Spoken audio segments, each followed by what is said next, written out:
Bonjour à tous et bienvenue dans Histoire d'en dire plus cinéma. Je suis Sky Bohemio et aujourd'hui nous allons explorer l'univers sanglant et vengeur de Django Unchained, le western explosif de Quentin Tarantino sorti en 2012, dans la tradition de Tarantino de réécrire l'histoire à sa façon, comme il l'avait fait avec Inglourious Basterds. Django Unchained nous plonge dans le sud esclavagiste américain 2 ans avant la guerre de sécession. Un territoire où la violence est reine et où la justice n'existe que pour ceux qui ont la peau blanche. Notre histoire commence lorsque le docteur King Schultz, un dentiste allemand reconverti en chasseur de primes, interprété par l'impeccable Christoph Waltz, libère Django, joué par Jamie Foxx, pour l'aider à identifier ses anciennes cibles. Ce qui démarre comme un partenariat pratique va se transformer en une quête épique pour sauver Brumilda, l'épouse de Django, retenue dans la terrible plantation Candyland. Tarantino excelle dans l'art de mélanger les genres. Django Unchained est à la fois un western spaghetti, un film de vengeance et une histoire d'amour.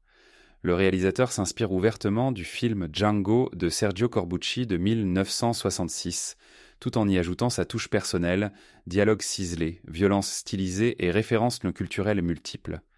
La performance de Jamie Foxx est remarquable. Son Django évolue d'un esclave silencieux à un héros vengeur charismatique, dans un arc narratif parfaitement maîtrisé.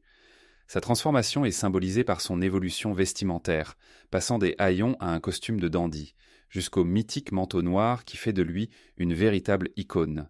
Leonardo DiCaprio livre une performance glaçante en Calvin Candie, propriétaire de plantations sadiques et amateur de combats d'esclaves.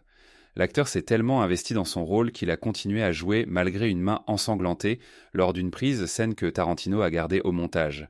Samuel L. Jackson, en Steven le majordome de Candyland, incarne peut-être le personnage le plus complexe du film. Collaborateur zélé du système esclavagiste, il représente une réalité historique dérangeante, celle des esclaves de maison qui, pour survivre, participaient activement à l'oppression de leurs semblables. La musique joue un rôle crucial dans le film. Tarantino mélange les genres avec audace. Des compositions d'Ennio Morricone côtoient des pointes du hip-hop contemporain de Rick Ross ou de John Legend. Ce mélange anachronique crée une atmosphère unique qui transcende les époques. La violence dans Django Unchained est à la fois stylisée et brutale. Si certaines scènes d'action sont chorégraphiées comme des ballets sanglants, d'autres moments montrent la cruauté de l'esclavage sans phare. Tarantino utilise cette dualité pour créer un commentaire puissant sur la violence systémique de l'époque. Le film a soulevé de nombreuses controverses à sa sortie, notamment sur l'utilisation répétée du N-word et sa représentation de la violence.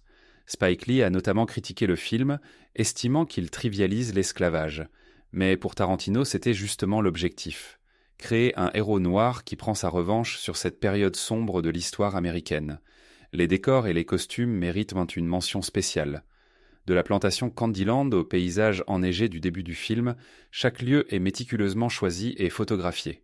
La direction artistique oscille entre réalisme historique et excès baroque, particulièrement dans les scènes se déroulant dans le manoir de Candy. Le film a remporté 2 Oscars. Meilleur scénario original pour Tarantino et meilleur second rôle pour Christoph Waltz.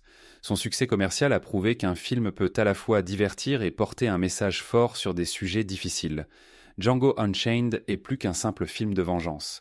C'est une œuvre qui questionne la représentation de l'histoire au cinéma, qui défie les conventions du genre western et qui offre une catharsis à travers son récit de justice et de rédemption.